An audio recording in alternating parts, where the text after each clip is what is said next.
Amber, No man is ever going to choose this. Mom, how could you? your mother's right. Men don't like big, She just doesn't want to hear it, Mom. No man will marry you. You're too big, sis. She pitched down. She didn't slam a door, didn't scream, didn't give them the satisfaction of watching her fall apart. She just picked up her bag and walked out. And that quiet exit said everything those words never could. Before we go any further, if you are new here, welcome. You found the right channel. Subscribe right now. Turn on that notification bell and drop your country in the comments before we keep going.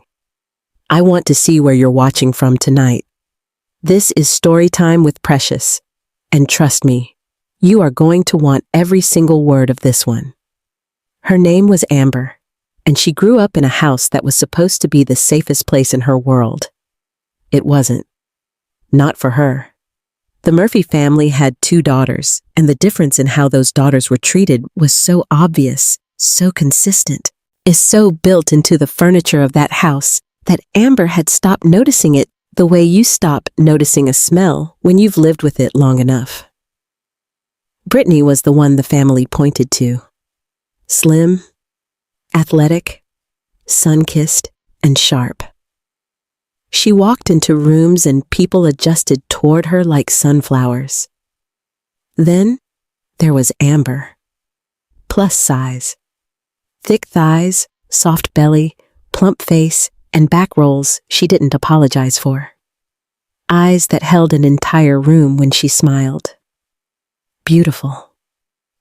But the Murphy household had not given anyone permission to say that word about Amber. So nobody did. What Crystal and Gary saw when they looked at their younger daughter was a problem that needed solving, a size that needed reducing, a shape that embarrassed them at family events and needed to be corrected before the world saw too much of it. And they started saying so early, too early, before she even fully knew who she was. Family dinners in that house were a full experience. The food was good. Crystal could cook, give her that. But somewhere between the first course and dessert, the conversation always found its way to Amber. Crystal would say things like, "Amber, honey, you really don't need desserts anymore." Or, men want someone who takes care of herself. Or her personal greatest hit, "I just worry about you, baby. I love you. That's why I say you should eat more vegetables." Gary would nod. Brittany would smile into her glass, and Amber would sit there, absorbing it like her body was trained to receive it, like humiliation was just another dish being passed around the table. Christmas meant her mother wrapping up a gym membership card as a thoughtful Christmas gift. Easter meant someone commenting on Amber's outfit. Thanksgiving meant 3 separate moments where her body was discussed in front of her like she wasn't sitting right there. And Brittany had this gift, this particular refined skill, for co-signing all of it without actually saying the words herself. A look, a well-timed pause, a quiet little smile. She didn't need to say the cruel thing. Her face said it, and Amber heard it every single time. Now here's the part her family never understood. She heard all of it, every word, every sigh, every comment dressed up as love, and some of it got in. There were nights, late, quiet nights when the world outside felt very far away, when Amber would stand in her bathroom and look in the mirror and feel the full weight of it. Not the weight on her body, the weight of being told over and over that her body was a problem, that she was a before photo, that love and desire and a real life were things that happened after you fixed yourself, that she was too big for men, that she was too big to eat what she craved. She cried on those nights, real tears, the kind that come from somewhere deep and surprise you when they arrive. But here's the thing. Every single morning after, she got up, got dressed, looked in that mirror again, and something in her, quiet and stubborn and deeply rooted, refused to see what they saw. she saw herself. Not a problem, not a project, and a woman who laughed loud and moved through the world with a warmth that pulled people toward her even when she wasn't trying. She held on to that like it was the most important thing she owned. Because it was. She moved out of her family's house as soon as she could. She got a small apartment in Lexington, landed a job at a local marketing firm where, for the first time in her life, nobody treated her like a problem to be managed. Her colleagues liked her. Her boss liked her. At work, she was just Amber. Sharp, funny, reliable, the one who remembered everyone's coffee order and could fix a campaign brief at 11 at night without breaking a sweat. She was good at her job.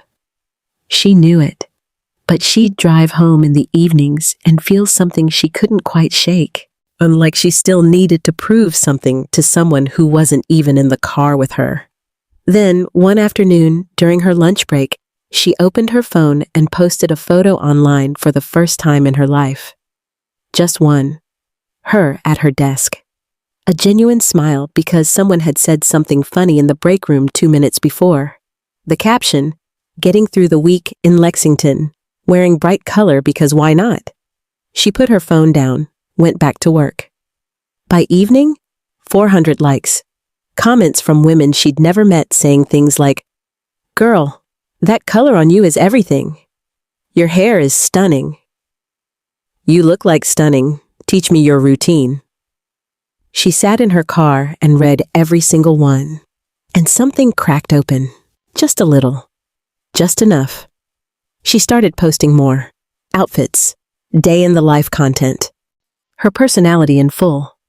The humor, the warmth, the specific opinions she had about everything from fashion to Lexington's best coffee spots. She talked about loving herself out loud. Not in the preachy way, in the real way, the messy way. She'd post a mirror selfie and say, "Took me 20 minutes deciding what to wear because I wanted to feel good, not just covered up. I'm wearing the bright top. That's the whole update." Women responded like she was saying the thing they'd been waiting for someone to say for years. 2,000 followers, then 5, then 12. Small brands started reaching out. A clothing brand, a swimwear company, a boutique wanting her to model their fall line. She was building something real. And that's exactly when the internet showed up with its whole chest. You know what I'm about to say. Because if you've ever put yourself online, truly put yourself out there, you already know. The hate comments came. Why is anyone promoting this body type? I genuinely feel bad for any man who ends up with her. Honey, no. This is literally unhealthy to normalize. You need to visit the gym, not a restaurant. Some were vague and cowardly, the kind designed to sting without being specific enough to report. Some were detailed and deliberate, like someone sat down, thought carefully about what would hurt the most, and typed it slowly with both hands. And Amber read them, because that's what we do, isn't it? Scroll past 100 kind words to sit with the one that cuts. There were nights she put her phone face down and stared at the ceiling. Nights she almost deleted everything. And nights she stood in that bathroom mirror again and wondered if they were right, if her family was right, if the whole world was just saying out loud what everyone quietly believed. She cried. Real ones, but she never deleted the account, not once.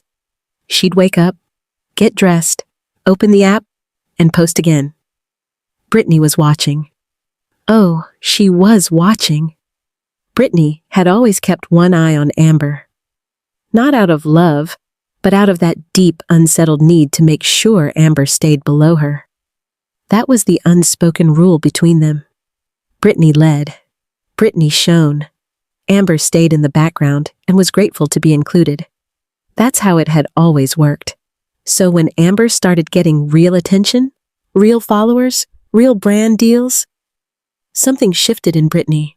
She started helping, the kind of helping that isn't helping at all. Well, she'd comment on Amber's posts publicly. Little things that seemed supportive but weren't. Things like, "Love this for you, sis. So brave for putting yourself out there." Brave. Like existing visibly at Amber's size was an act of courage. She told their parents Amber was embarrassing the family online. Crystal called within the hour. Crystal said, "Your sister says you're putting your private business all over the internet."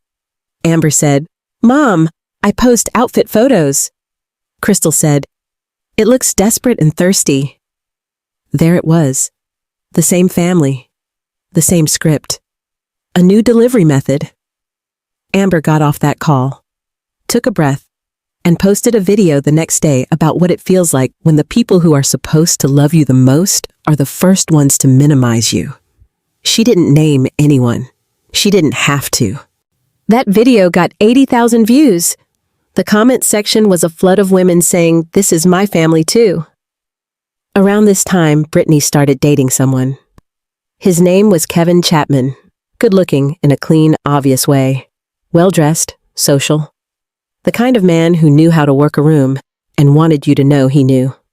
He was in business, investments, development, talked about it in big, impressive strokes without ever getting too specific.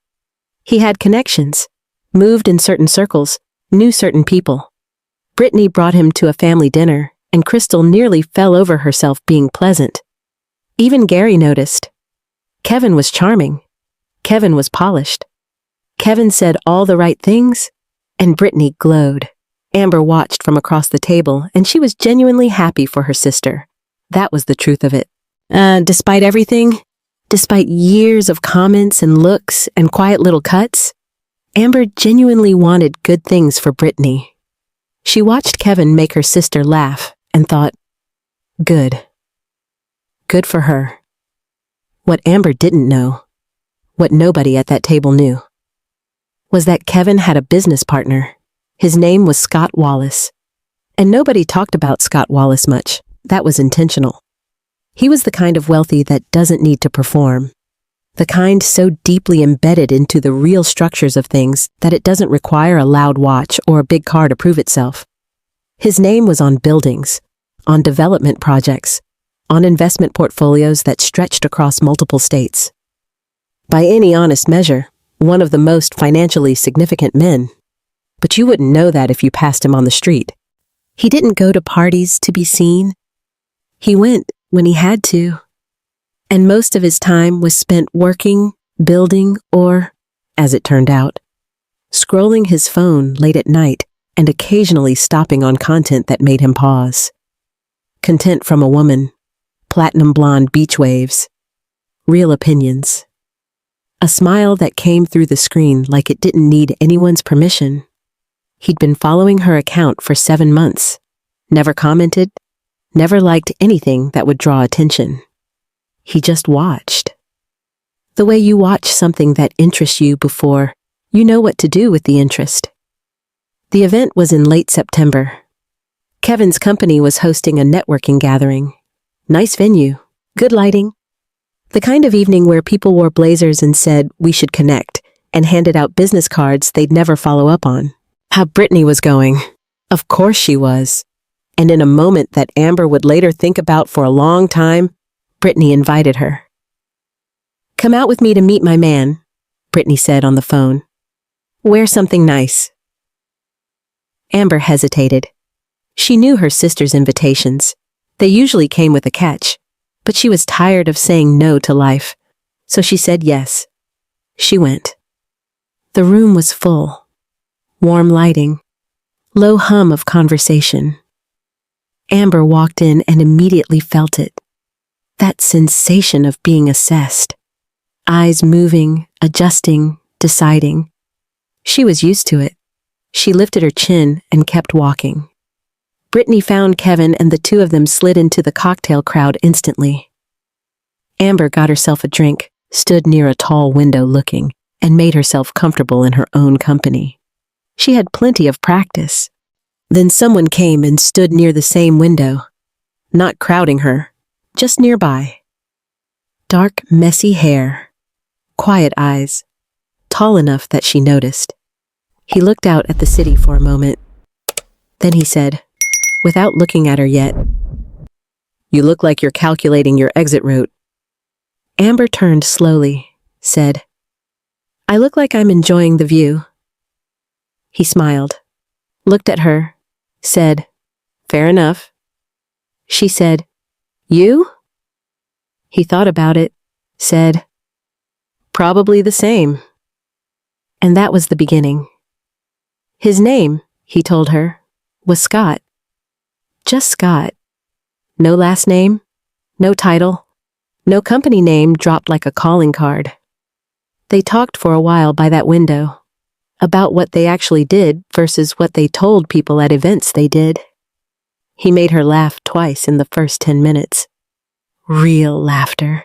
She talked like she wasn't calculating every word for impact. Just herself, relaxed and real. He noticed that immediately. He was about to ask for her number when a hand appeared on Amber's arm. Brittany. Smiling her social smile, eyes sharp. Brittany said brightly, "So sorry to interrupt. I'm Brittany, Kevin's girlfriend? I don't think we've met." Scott said, "We haven't. Good to meet you." Brittany turned to Amber, lowered her voice just enough that Scott could still catch the edges of it, said, "Can I grab you for a second?" Amber followed her to a quiet corner by the bar. The social smile dropped the second they were out of sightline. Brittany said, "What are you doing?" Amber said, "Talking to someone." Brittany said, "Do you know who that is?" Amber said, "His name is Scott." Brittany's jaw tightened. She said, "He's Kevin's business partner. He moves in rich people circles, Amber. Yeah, you don't need to embarrass yourself." Amber said, "You brought me here." Brittany said, "I brought you to have a drink. Not to throw yourself at," Amber said. "I was standing by a window." Brittany opened her mouth, closed it, said tightly, "I'm just looking out for you, like always." Amber said, She turned around, walked back to Scott, and smiled. He asked for her number before the evening ended. She gave it. He texted that same night. Just, "Good conversation. Same time next week?" She stared at it, typed back, "There's no event next week." He replied, "I know. I just meant whenever." She put the phone down, pressed her lips together to stop the smile. Failed. Coffee first, then dinner, then long walks along the river that stretched into conversations neither of them was in a hurry to end. He was patient, unhurried, present in a way that felt rare and specific. He brought up her content 3 weeks in, said he'd actually watched some of her videos. She went still, said, "You've seen my videos." He said, "Several of them." She searched his face for the thing she usually got when people found out. The pity, the polite discomfort, the good for you for trying. There was none of it. He said, "The one about your family, posted in spring. I think about it sometimes." She said, "That one got a lot of comments." He said, "I read them." She said, "Even the bad ones?" He said, "Especially the bad ones. I wanted to understand what you were dealing with." She looked at him, said, "Why?" He said simply, "Because I wanted to understand you." They dated for 11 months, real dating, small disagreements over directions, learning each other's life, and meeting friends. His friends, who were genuinely stunned by her in the best way. Not the polite way, the real way. The way people are when someone is more than expected. She loved how he moved through the world. Quietly, confidently, without needing to announce himself. She told him once, "You're the opposite of what I expected." He said, "What did you expect?" she said. Someone who knew he was the most important person in every room. He said, "Those people are boring." She laughed. He said, "You're the most beautiful lady in all rooms you walk into." She gave him a look. He said, "I'm not flattering you. I'm observing." He proposed in December. At the river. The place they'd walked 100 times. It was cold. She was bundled in a camel coat, hair loose and wavy over the shoulders of it. The venue was decorated with red balloons and flowers, and the proposal, "Will you marry me?" sign up. He blindfolded her and held her till they got to the spot where her favorite love music was being played. When he unfolded her face, she said, "Scott."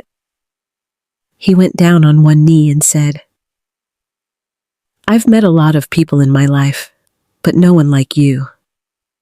Being with you feels like peace, like home, like everything finally makes sense. I didn't just fall in love with you. I found my peace in you. You make my life feel full in a way I never knew was possible. I don't want a life that doesn't have you in it. I don't want a future where I'm not loving you." She already had tears in her eyes. She said, "Don't make me ugly cry next to the river." He said, "Amber, will you make me the happiest man on earth by marrying me?" She screamed, "Yes, yes, yes!" The news landed in the Murphy household like a stone into still water. Crystal called and cried. Happy tears, she claimed. Gary called and said, "We always knew you'd find someone," which, given the history of that man, was remarkable. Then there was Brittany. Brittany went quiet. That was the tell, because Brittany was never quiet.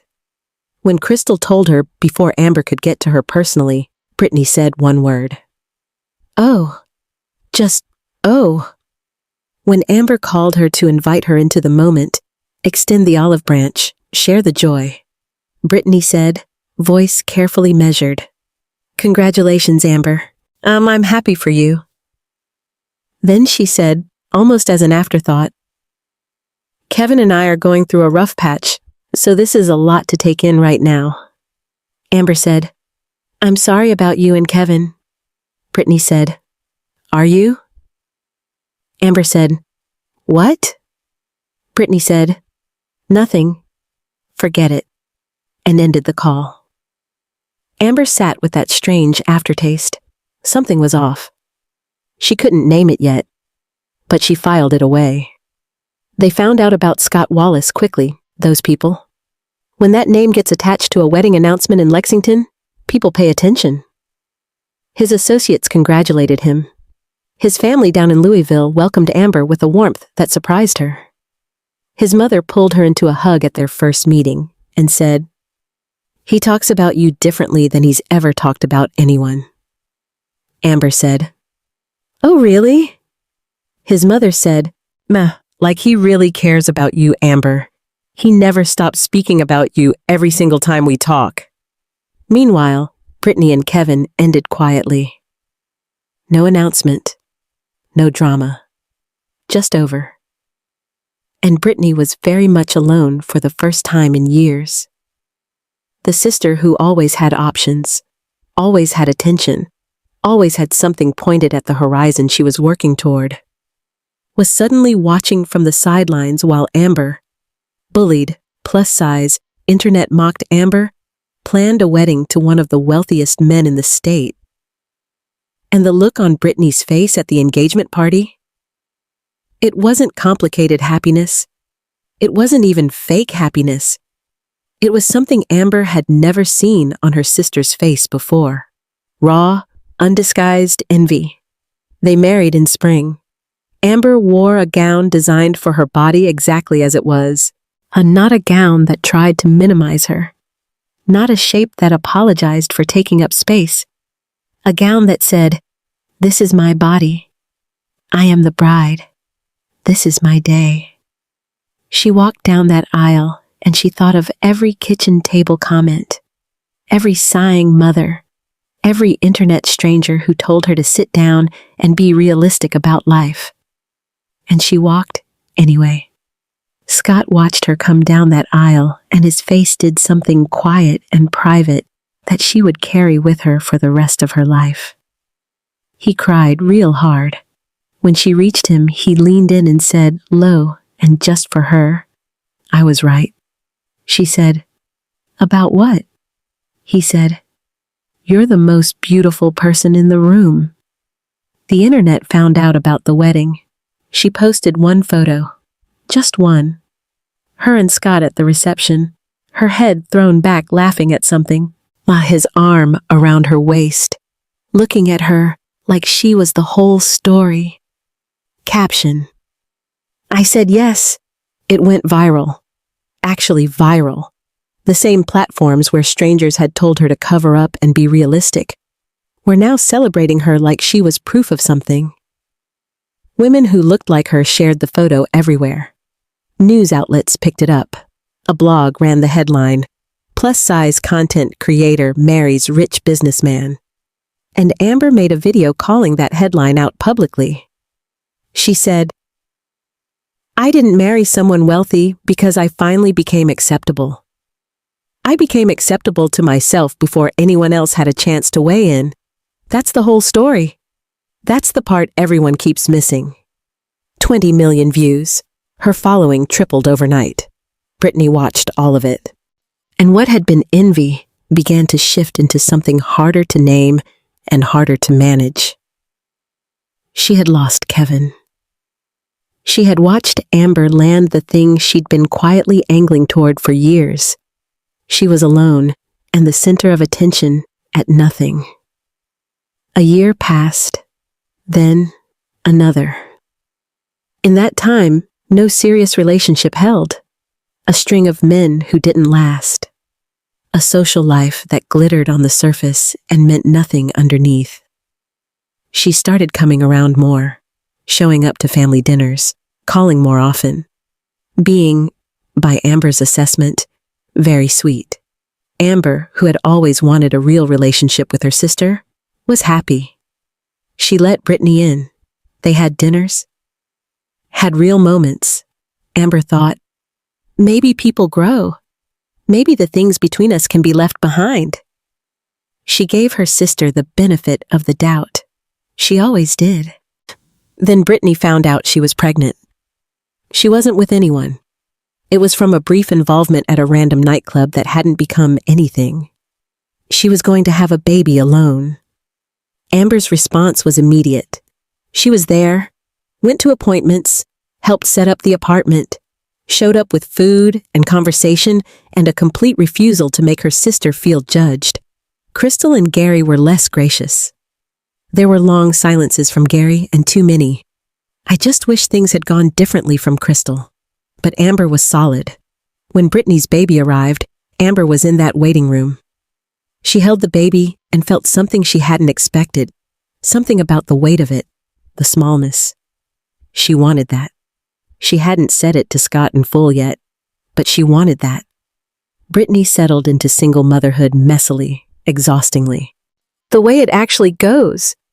And she was struggling financially. She didn't say it directly, but the signs were there. The hints in conversation, the lingering at the end of visits. Amber talked to her husband. They agreed. They gave Brittany $50,000. Not a loan. A gift. Amber handed it over at a family dinner personally. Brittany went quiet for a moment, said, "Amber, I can't accept this." Amber said, "Yes, you can. Start your business. You've always talked about it. Now do it." Brittany looked at the envelope, said softly, "Why would you do this?" Amber said, "Because you're my sister. That's all."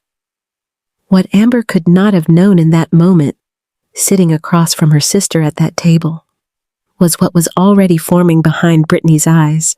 When most people receive a gift that size, the response is gratitude. Maybe complicated gratitude, but gratitude. Brittany's response was different. It took a few weeks to fully form, but what she eventually arrived at was this. If Amber had $50,000 to just give away, then what she was really doing was showing Brittany the edge of a much, much larger resource. And Brittany had always been the kind of person who looked at any open door and asked, "Why have one room when you can have the whole house?" She started the business, an online boutique. She had real talent for fashion. Nobody could deny that. But her energy wasn't in it. Her energy was somewhere else entirely. She started coming around more than before, too much. Showing up at Scott and Amber's home unannounced. Finding reasons to be there when Scott was around. Amber noticed. But she didn't want to be the woman who was suspicious of her own sister, who turned a generous instinct into paranoia. She kept telling herself she was being sensitive. She kept telling herself that longer than she should have. One afternoon, Scott came home to find Brittany in the kitchen. Amber was at a brand event, a full-day commitment. Scott walked in, and there was Brittany. Having let herself in with the spare key Amber had given her during her pregnancy, Scott was polite, distant, said he had calls. She said she was just dropping something off for Amber. He went upstairs. Then she appeared in the doorway of his office. He said, without looking up, "Brittany, I have calls." She said, "I just need to say one thing." He looked up. She said, "I know what Amber can't give you." Scott went very still. She said, "I have a daughter. I've proven I can have children. I know about the conversations you've been having. I can give you what she never will." Scott set down what he was holding, said very quietly, "Get out of my house." Brittany said, "I'm just being honest." "Look at this body," he said, "now." He called Amber before she'd even left the venue. She heard something in his voice immediately. She said, "What happened?" He said, "Come home. I'll tell you when you're here." He sat her down and told her everything. Showed her the CCTV footage, every second of it. He said, "I want you to see it yourself. I don't want any gap in what you know." He said, "And I need you to know, without any doubt, I told her to leave. I love you." That's not a complicated sentence for me. Kids or no kids, whatever our life looks like. I'm not going anywhere." Amber watched the footage, watched her sister stand in that doorway and say what she said. The silence in the room when it finished was complete. Then she said, "She told you I can't have children." He said, "Yes." She said, "Is that something you think about?" He said, "I've answered that question before, and I'll answer it again as many times as you need. I married you. I want a life with you. That's not conditional or based on childbearing, sweetie." She looked at him, said quietly, "I know." She called Brittany herself. No screaming. She said, "I saw the CCTV footage. I know what you did. And I need you to understand that the door I opened for you, the trust, the access, all of it, is closed." Brittany said, "Amber." Amber said, "I'm not angry. I'm done with you." She meant both things equally. She didn't post about it, didn't tell their parents every detail, didn't pursue drama. She closed the door, went back to her life. 2 years into their marriage, Amber got pregnant. She had been told her chances were complicated, that her body might not cooperate. She had cried about that privately, more than once. Scott had held her through all of it without flinching. Then they found out. Not one baby. Twins. A boy and a girl. She posted the sonogram, and her community, the women who had followed her journey from that very first blouse photo, absolutely lost it. She was crying when she posted it, and she didn't hide that. Caption: for every version of me that was told what she couldn't have. Look at what she has. It broke their corner of the internet. Scott became a father the way he became everything. Quietly. Completely. While present in every single way that actually matters. He didn't miss things. He showed up. Every version of him. The patient one. The tired one. The overwhelmed one. The one who got it wrong and said so, and tried again. They were a family. The real kind. Messy. Beautiful. Deeply rooted. Amber's platform evolved with her life. She talked about her body after carrying twins. About loving yourself fully and then having your body change again in ways you didn't choose. About choosing to love it anyway. Her audience grew more devoted. She built a clothing line. Real pieces designed with real bodies in mind. Not just the small bodies. She sold out within days of every launch. Got her own office. Her name started appearing in business features. Life was full in every direction. Then 2 years after the twins, she got pregnant again. The word that came back from the ultrasound room made her laugh so hard she had to sit down. 3 heartbeats. Triplets. 2 girls and 1 boy.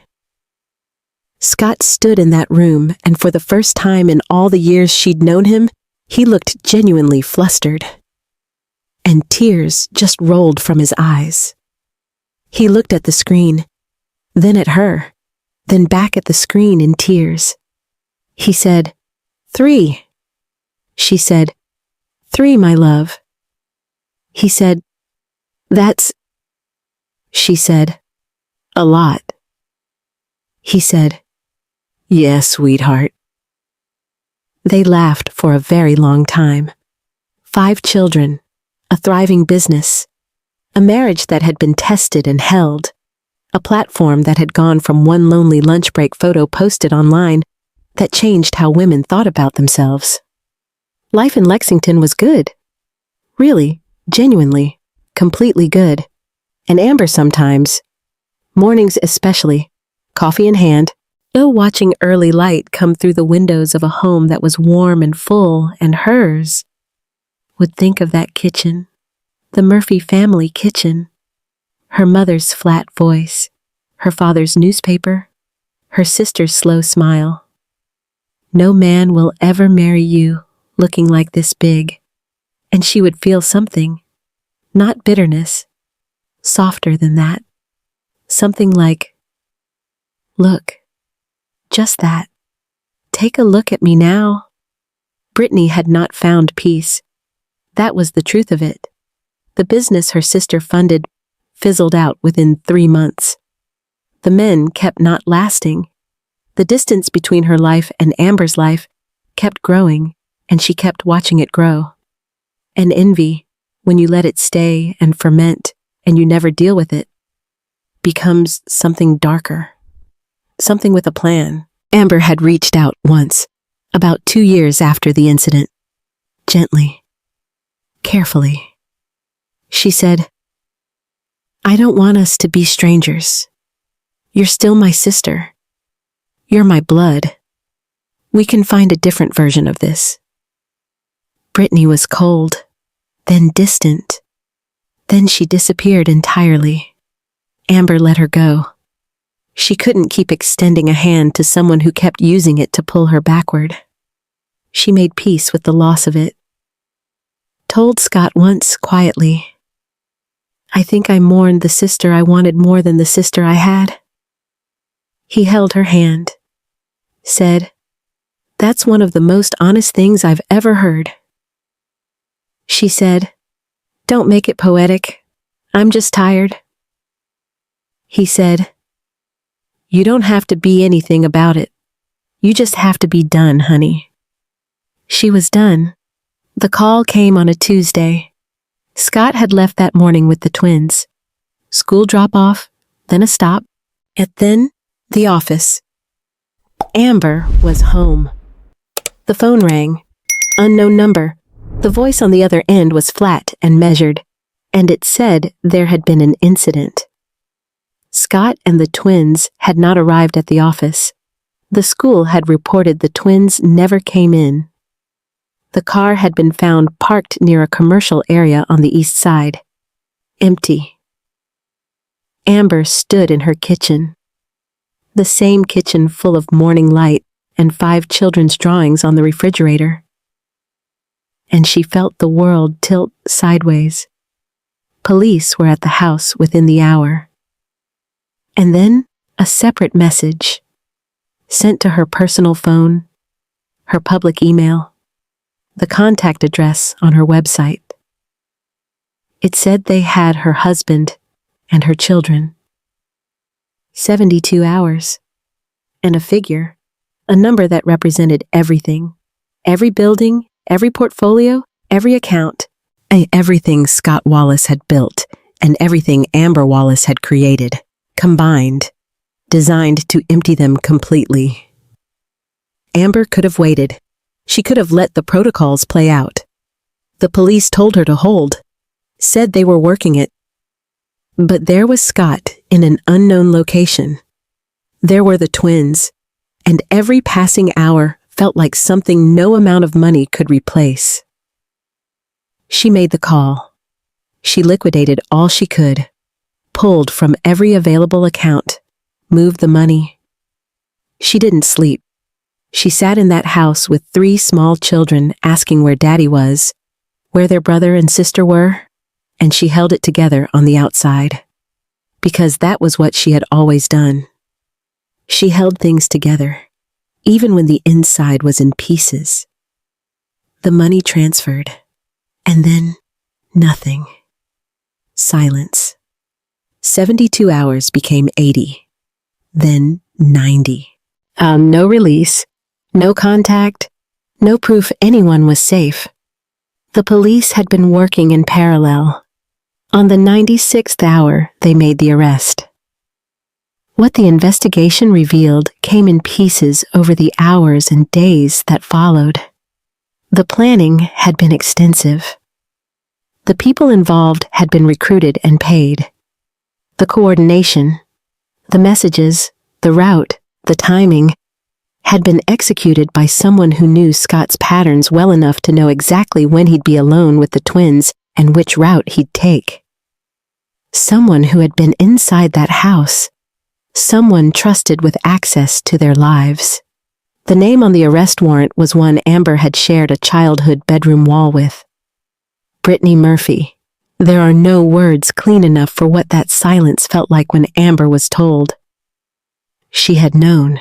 Some part of her had always known, the part that files things away without labeling them. That something in her sister was capable of harm. She had known the envy was deep. She had not known it had traveled this far. That it had crossed from bitterness into something that had a plan, a timeline, an endgame. That her sister had looked at the twins, those babies, and calculated them as leverage. That she had looked at everything Amber had and decided that if she couldn't have it, she would take it all away. Not because she loved Scott, not because she deserved any of it, but because it was Amber's. And Amber was not supposed to have the things. That big, unwanted girl don't deserve anything good, she thought. Scott and the twins were found safe, frightened, shaken, but safe. Oh, when they brought the twins home, Amber held them and did not let go for a very long time. Scott came in and put his arms around all 3 of them, and they just stayed there. No words, just that. Brittany went to trial. The evidence was complete. The messages she had sent, the accounts she had used, the people she had paid. There was no clean defense. She was convicted. She was sentenced. And she was gone from their lives in the most permanent and final way. Crystal called Amber once during the trial. She said, "I don't know how to apologize for all of it." Amber said, "You don't have to figure that out today, Mom." Crystal said, "I was wrong about so many things." She went quiet, then said, "You were always the strongest one. I just couldn't see it." Amber didn't say anything for a moment. Then she said, "That's not a strength I chose." Then, Mom, it was just what was required of me. And she meant that. Every word of it. Life went on. It heals. That's the honest truth. Not quickly, not cleanly, but it does. Amber kept creating, kept building, kept showing up for her family, her platform, her community, herself. She addressed what had happened once. A quiet video, no names mentioned. She said, "Someone very close to me let what they didn't have consume what they did have, and I think about that often. Because envy doesn't just hurt the person you're targeting, it destroys the person carrying it." She said, "My family is safe. My life is full, and I refuse to let the worst chapter define what the whole story is about." She said, "The story is about what happens when you decide, quietly, by yourself, before anyone agrees with you, that you are worth something." She said, I made that decision in a bathroom mirror in a house where nobody was agreeing with me." She said, "That decision was the whole thing. Everything else was just what followed." The Reynolds Wallace home was always lit up, always a little loud, always something happening, always someone needing something, or laughing too hard, or creating a mess that would be cleaned up and recreated within the hour.